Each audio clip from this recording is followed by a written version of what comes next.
Hello, welcome to another episode of ESL Talk. We are your hosts. I'm Faye. And I'm Daniel. And on today's episode, we will look at the topic of teaching to high context cultures. Yeah, what exactly is a high context culture?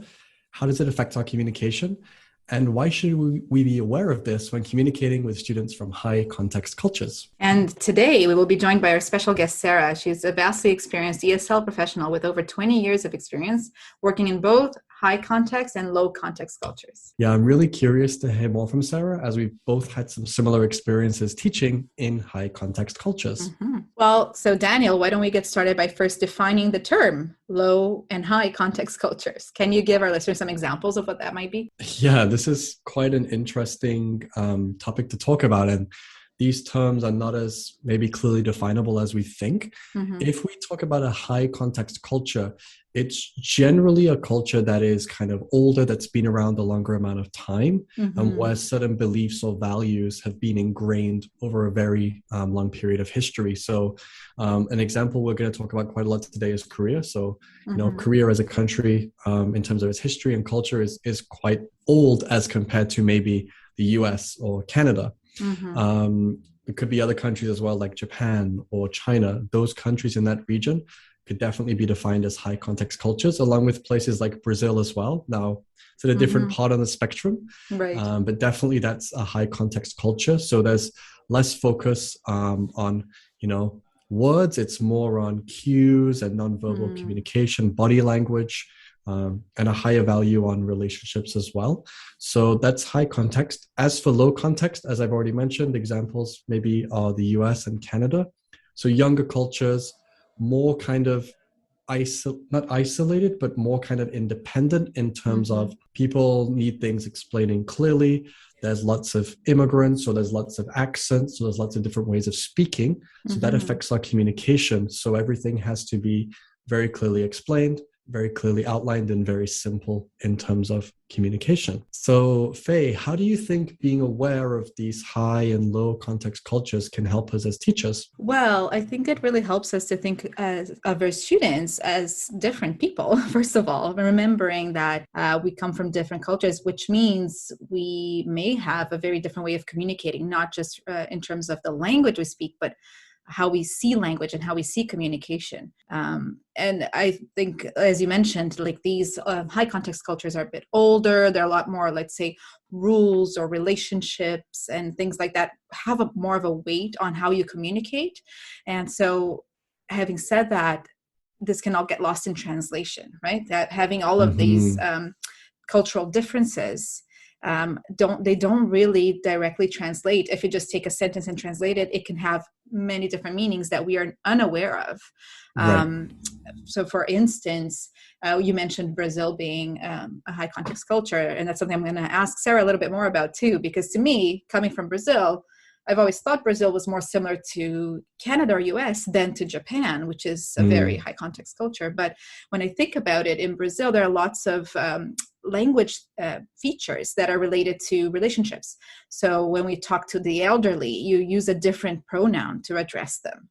Or, when you change the way you speak, or you change not just your tone, but the words you use, depending on the hierarchy or, who you're talking to, which I don't see happening as much in Canada or US.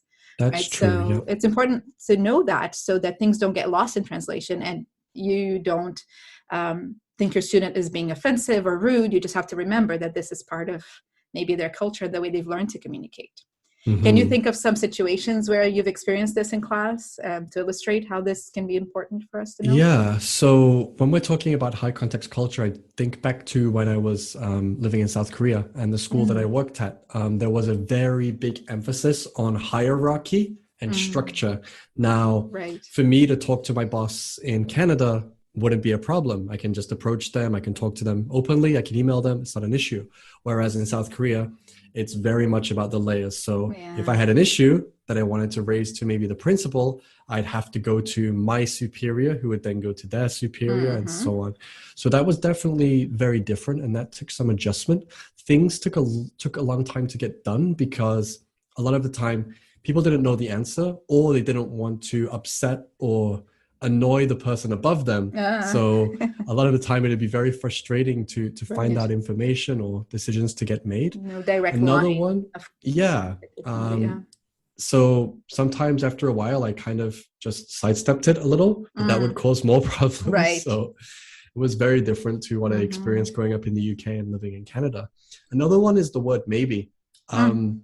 Again, this word was used as a kind of catch-all for everything. So for example, let's say there was a national holiday and I would ask, Faye, there's a national holiday tomorrow. Do I need to come to work?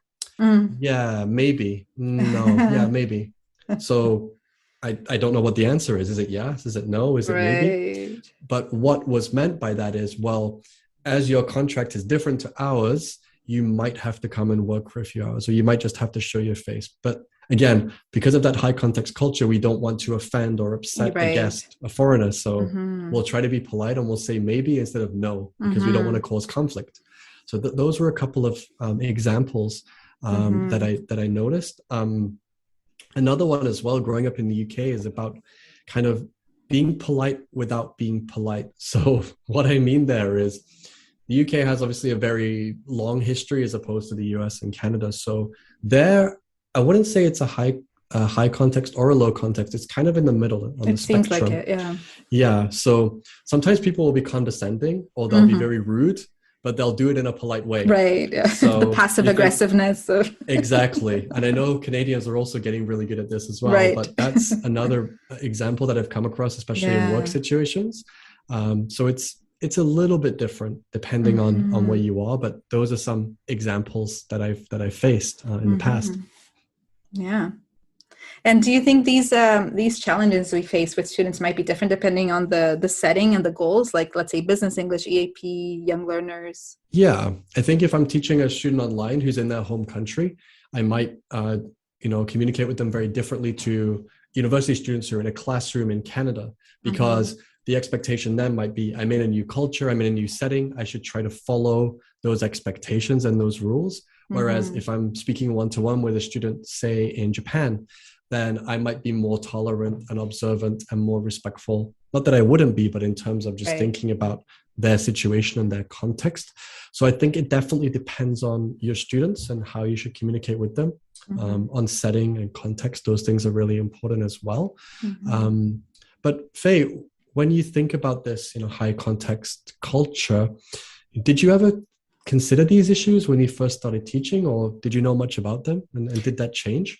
I only ever started really thinking about it when I moved to Canada, because when I started teaching in Brazil, I was in the same cultural context as I grew up in, right? So I kind of knew that, in a way, I started to think of it, I guess, when I was teaching, let's say, business English and teaching my students, like you said, how to be polite, how to be direct but polite, sort of like those conventions of, excuse me, may I ask, and those things, the indirect questions and things like that, that do make you more polite, but you're still being very direct with what you want. And whereas like Brazilians in general tend to talk around a topic a lot. So I often had to help my students giving presentations become more direct. And that's where I can see that difference between Brazilian and North American culture, the high and low context. But I really, really started noticing that more and thinking about that more when I moved to Canada, and I had a very multicultural classroom setting with students. My first class, I had a 75-year-old student from Japan. Wow. And that was like, I'd say, as high context as I could get. Yeah, absolutely. Yeah, definitely. And I also had a student from Saudi Arabia who was a lawyer, and I had a student from Korea. So I had all these quite high context cultures, and then a couple of students from South America. And they were all in the elementary level class where they don't have language much to communicate yet. So a lot of it is relied on body language and tone and eye contact, which is something that I ended up having to teach them about. So yeah, I think that was the first time I started thinking of it. But I'm really, really interested in hearing what Sara has to say on that too. Yeah, I've really learned a lot about high context culture already. And, this is something I wasn't aware of before moving to South Korea to teach English in 2011. So let's hear from Sara and let's see what she has to say on the topic.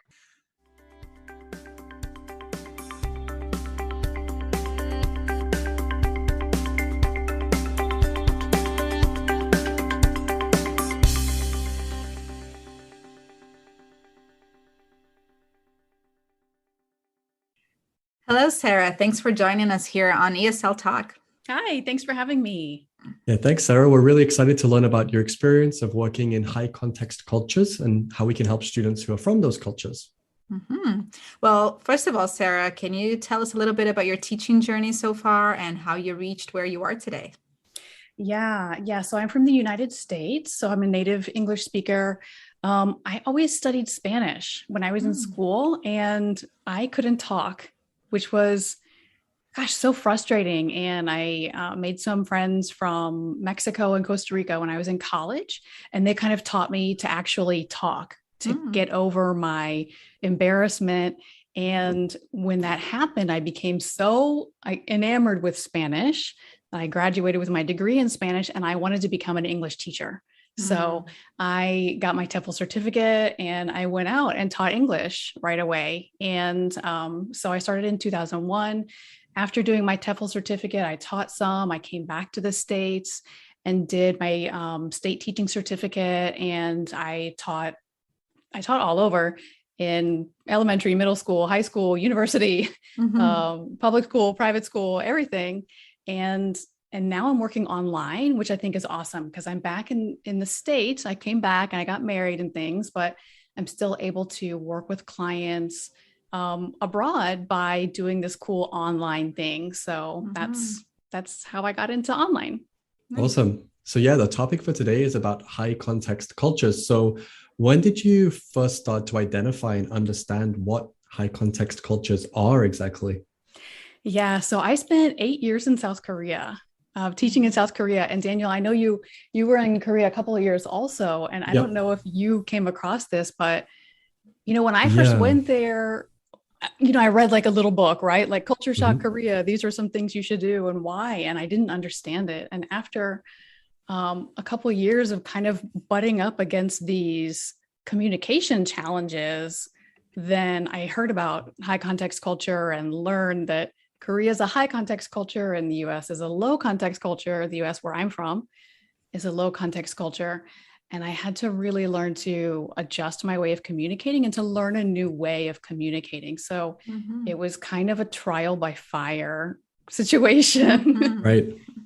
It was something I didn't really know much about at all. And obviously only after a year or two of being there, like you said, Sarah, was when I started to realize, wow, the way we communicate and the kind of context is very different. Yeah.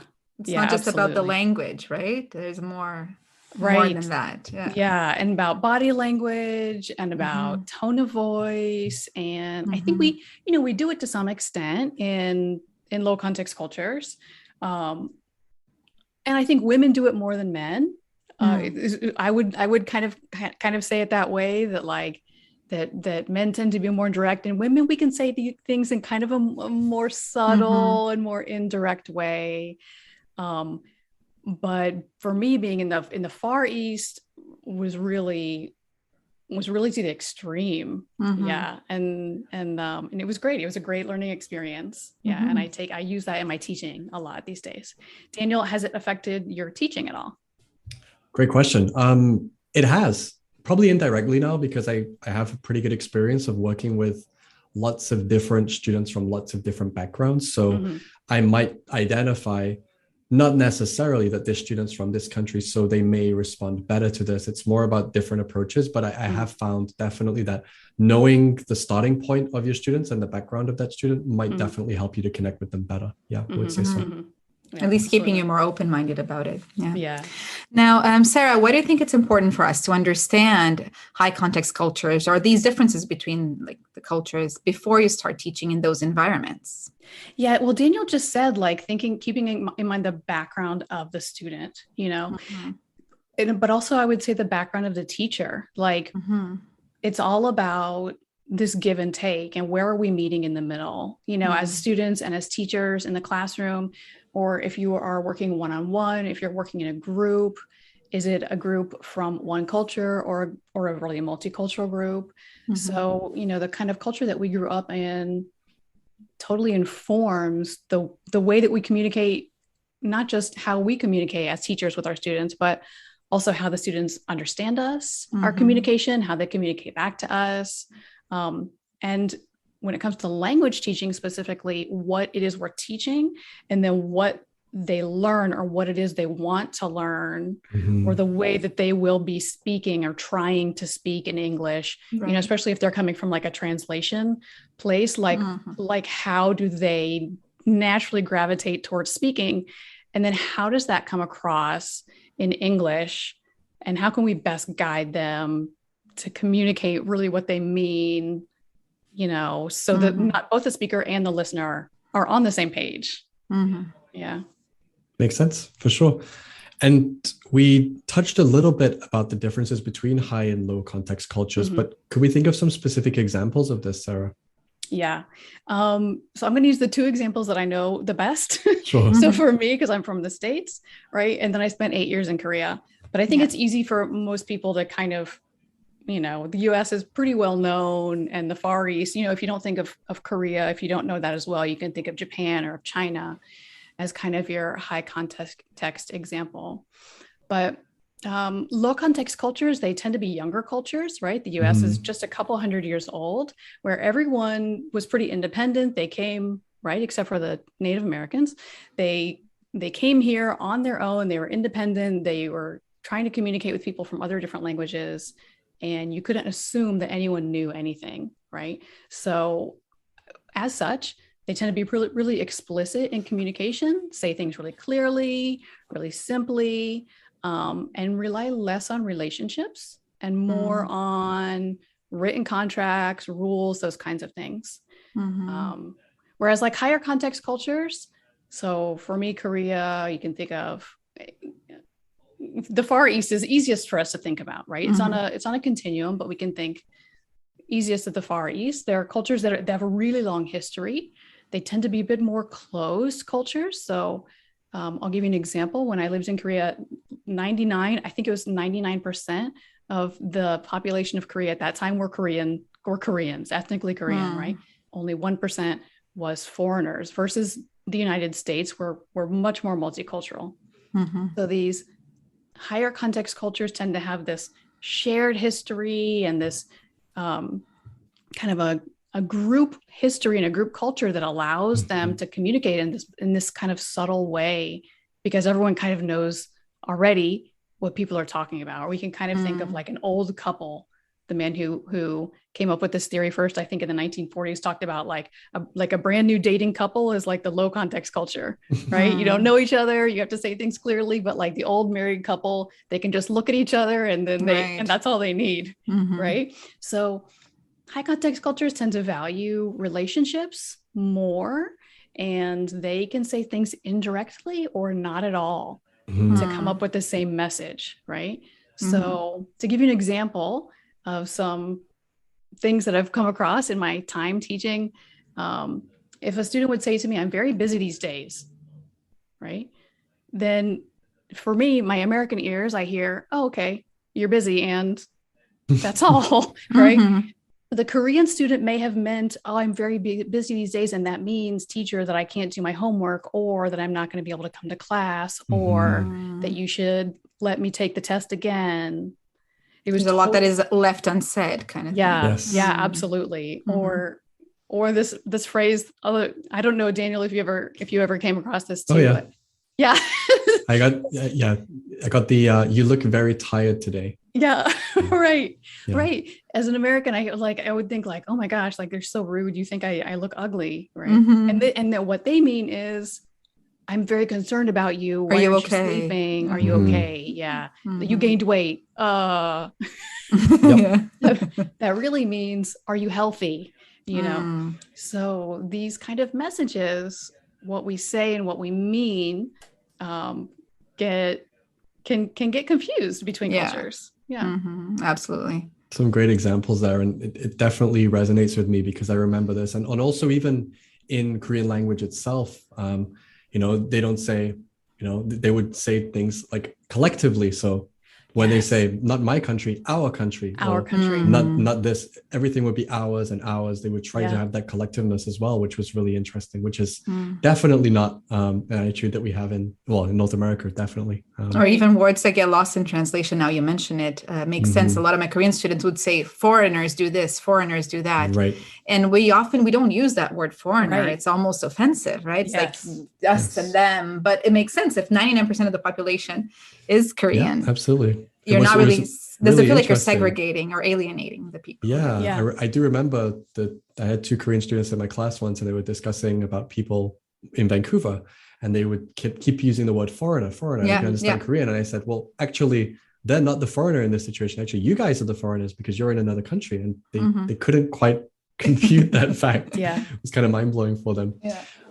When we think about teaching, though, what are some kinds of activities that better suit learners in high context cultures, Sarah? Yeah. So the high context cultures, I mean, of course, these are kind of generalizations, right? And so every person is different and every group of people is going to be a little bit different, right? So we need to pay attention to our specific student and our specific group of students that we're working with. But in general, we can say that high context cultures tend to be a bit more collective cultures, right? Versus low context cultures tend to be more individualistic. So activities that work really well for high context cultures, especially if you're working with a group, if you have a group class, would be group activities, right? And kind of things where you can get anonymous answers. So someone doesn't have to risk looking bad in front of the group. They can, kind of save face, as it said.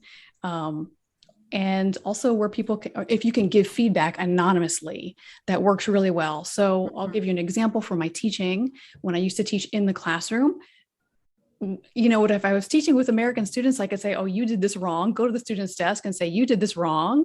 And only help that student, which would be better because that was the only student that made the mistake. Right. So the other students wouldn't want to hear it. But when I was working in Korea, that was a little embarrassing. Right. So it worked better instead at the end of class for me during class to walk around and just write down the mistakes anonymously. And at the end of class to write them on the board and not to mention any names, to take the top 3 mistakes that I had heard from most people and say, these are some mistakes that the class is making. Let's all correct them together. And then the students who made the mistakes, they would know that they made them, right? And they would learn, but they didn't have to get called out on that. So, so this kind of anonymity, I feel like works much better with high context cultures. With low context cultures, then sometimes it's perceived that that's like a little bit of a waste of time, right? If I didn't make the mistake, then I don't want to spend my time worrying about it. But high context cultures, I think it works really well. Yeah, that's really interesting because in preparation also for this episode, I was reading up on what are the high context cultures, let's say. And I was surprised to learn that Brazil was placed in the high context side of things. And I'm originally Brazilian, and I'm like, oh, really? And to me, and then if I think of the Brazilian culture and Japanese Korean culture, to me, it sounds like the Japanese culture is a lot more high context, right? In that sliding scale, let's say. Right. But now you mentioned the sort of activities, and I'm thinking, yeah, that's true. For Brazilian students, those kinds of activities work better as well. So there is some sort of, let's say, shared characteristics. But you kind of mentioned this already. Maybe we should think of it more as like a sliding scale rather than opposite ends of a spectrum. Absolutely. Sure. I mean, and they say, who's they, right? But let's say the common idea is that the US is like as far to the low context as you could get, but also low context tend to be, UK, Australia, Western Europe, mostly Northern Europe. And the highest context tends to be the far Northeast Asian, China, Korea, Japan. But in between there, on the higher end is also the Arab countries and then the Latin American countries. But I was also surprised to see that the Latin American countries, because I've spent a lot of time, my second language is Spanish, and I've spent a lot of time in Latin America. And to me, to compare that to Korea, like, it's a huge jump. no. But yeah, if I think about a classroom in Mexico versus a classroom in America, there are some key differences. So it is not just, it's not black and white. It's not you are high context or low context. It's me as a teacher, where do I come from? And you as a learner, where are you? Where do we compare to each other? Right. And how do we bridge that gap? Exactly. Being open-minded to that, at least, right? Yeah, absolutely. Now, can we think of, again, turning into the more opposite end of the spectrum, which would be the most shocking or challenging for most of the teachers coming from our Western cultures? What are some easy and simple activities that teachers can use in these more high context cultures? Yeah. I mean, for me, I think what it ultimately comes down to is helping people to communicate wherever they are. You know, your learner wants to learn for some reason, because they have to take a test, or because they want to go traveling, or because they're going to work at a multinational company. And, you know, low context culture comes from a place of people who don't know each other and who have to communicate. So really best practice is when we're trying to bridge cultures, to go more towards the low context end. So we want to teach our high context culture students to be able to do that. And also, I know it can be really uncomfortable for them. So I think an easy activity is if we can take one of these indirect statements and practice with the student or the client, and to help them find the direct way of saying it. So previously, I mentioned the statement, I'm very busy these days, right? And the student really meant, so I can't go to class, or so whatever, you know? And low context listeners, we really many times won't hear the message, the indirect message underneath. So we can help them to practice. So take that down, you know, I'm very busy these days. So, and then have the client say, okay, well, let me practice it in a more direct way. Okay, so I need to take a break from class for a while. Okay, good. So let's try and say that even more directly. I can't continue classes. Right. And as we do this as an exercise, then it can give them a safe space to practice, so they don't feel so uncomfortable when they have to do it in real life. And we can also teach them, you know, words like sorry, like I'm unfortunately, but thank you very much. Those kind of phrases that how we can be direct, but we're still being polite. Yeah. Getting away from these words like maybe. I always hear that from my students. And I'm like, so yes or no? And they're like, well, maybe. Yeah. It's quite interesting. Yeah. So, Sarah, how has working in these high context cultures like Korea, how did that help you with your teaching practice today? How do you apply those things that you learned? You know, I think my time in Korea specifically, because I was there for so long, it really transformed my teaching. I went there as a younger teacher, and I think when I came out, I was not a master teacher, but, you know, a lot better than when I went in. Yeah, I would agree. Yeah, that's great. I mean, it's so great that we could have those experiences as ESL teachers, being able to travel around the world. Oh, yeah. I think that learning to watch for nonverbal cues and to listen to what wasn't stated made a real difference in my ability to create an excellent learning experience for my clients. And that helped me to keep them as repeat clients. You know, for me, I'm someone who likes to push people out of their comfort zone. And I, you know, there were a couple times where I pushed so hard as a classroom teacher that, you know, I had a couple students in tears. Yeah. And luckily I didn't lose my job, but, you know, as an online independent teacher, if I did that, I would never see that client again. Right. You know? So, I think as a freelance teacher, if you can make your client more comfortable, then they're going to book with you again. Then you're going to keep learning with you again. So when I work with my students these days, being able to watch them, you know, on the video chat and watch their nonverbal cues, and, you know, I can see if they get a little uncomfortable, and I can pivot right away and help them to feel comfortable. So they really enjoy their time, and they get the best learning experience out of it, and they continue their learning with me. Great. Well, you've already shared a lot of really great tips, but what do you think is some key advice that you would give to new teachers who were maybe in your position many years ago, who want to start teaching online, especially working with students from these high context cultures? Yeah. I think whether you're teaching independently or with a company online, it's important to look at it not just from an educational point of view, though that's very important, but also you need to be looking from a business point of view.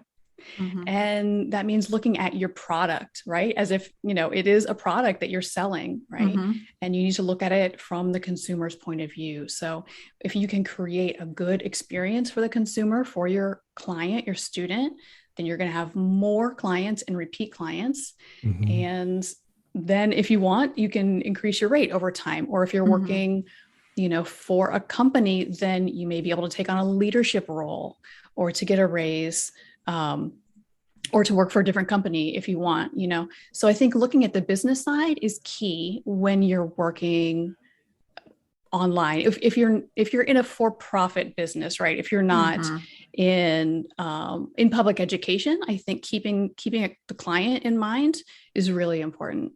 In terms of high context cultures, I would say, remember that people around the world value different things in a teacher, and look at a teacher, kind of evaluate and choose a teacher in a different way.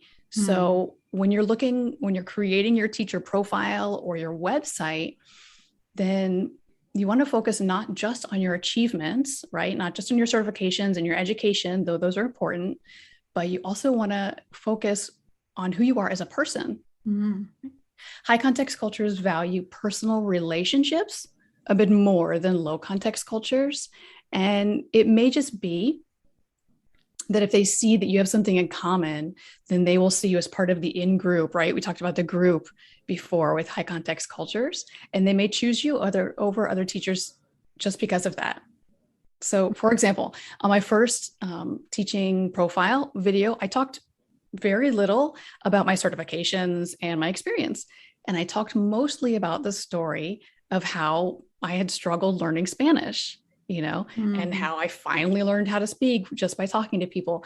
And most of my clients told me that they had chosen me because of that story. Mm-hmm. And because that was their experience as well. Mm-hmm. They didn't say, oh, you have all of these years of experience. They said, mm-hmm. you are like me. We are you similar. Understand me. Mm-hmm. Right. You understand me, mm-hmm. and I feel comfortable with you. And right. so I chose you. So I think it's important, for new teachers to not be afraid to open up and show your personality and tell these stories and not worry right. about I'm brand new and I can't compete with, teachers who have been doing it a long time, because there's somebody who's looking for you. Mm-hmm. They're looking for your personality. They're going to connect with you, and you can be successful if you focus on that. Yeah, a great message. Mm-hmm. Now, do you want to leave our listeners with 2 final key strategies that could help them become even better ESL teachers? Yeah, I think that reading is really essential. Mm-hmm. When I first started teaching, I read a lot about education and languages, both. Mm-hmm. After a while, I read more about culture and communication. And then when I started working for myself, I started reading a lot about marketing and sales. Right. To learn how to present my message, because if I was a great teacher, but no one chose me, it didn't matter. Right. Mm-hmm. So, on the topic of today, high context and low context cultures, the book that I've read most recently that I absolutely loved, and that I would highly recommend for all ESL teachers or all language teachers, is called The Culture Map by Erin, Erin Meyer. It talks about both high and low context cultures and 7 other metrics about communication and cross cultures. I think it's really, really great. Interesting. Yeah. The second thing I really recommend that all teachers have a mentor. And mm-hmm. I think that this is harder for us these days, working in the online space, especially for new teachers. But, Daniel, I don't know if you experienced this, but for me, when I was a new classroom teacher, mm-hmm. I had those master teachers and those veteran teachers helping me so much and giving me so much advice. And I feel like in an online space, there's a real lack of mm-hmm. that. There it can be a really lonely place sometimes. It's really true. Yeah. Yeah, absolutely. And there are some message boards or some chat rooms sometimes, but it's really not the same as it was when we were in a classroom and when we had a community. And so I think finding a mentor and doing as much learning from them as possible is really important. I help online teachers. I do coaching for teachers. If you're interested in that. And I think that listening to ESL Talk is also, one way that you're getting this experience of mentoring from master teachers. That's true. Yeah. We mentioned this before. Thank you so much. But yeah, we feel like we have this community now too. Yeah. With our listeners. And we've both met a lot of really wonderful people as a result of this, and they've shared their stories and their expertise, and we've worked together on different projects. So, this is why we always love to hear from you. And this is why it's great to build that community. So yeah, that's great. Any plugs? How can people get in touch with you, Sara? So I am at Sara Johnson Coaching, Sara, Sara, johnsoncoaching.com. And that links to everything I do. I'm just starting to get into YouTube and a couple other things. So that's just barely getting started, but for any teacher mentoring or classes or, to watch my YouTube videos, that's got links to everything. Wonderful. Great. Thank you so much for your time today, Sara. I really learned a lot. Thank you. Yeah, I had a lot of fun. It was great to talk to you. And I look forward to hearing the rest of your episodes as well. Great. Thank you. Thanks. Well, Sara, thank you so much for sharing your knowledge of high context cultures and how to teach students from those cultures. Yeah, hopefully this is another tool that we can all utilize to help us better connect with our students in the future, regardless of age or ability. So what do you think? Have you found this episode useful? Yeah, if you have, please get in touch with us on Instagram at ESL Talk Podcast, or you can send us an email to esltalkpodcast@gmail.com. And also, you can join us on Instagram. Yeah, and I'm Learning with Faye. Or I'm Daniel Teacher. See you next week for another new episode of ESL Talk. Thanks for listening.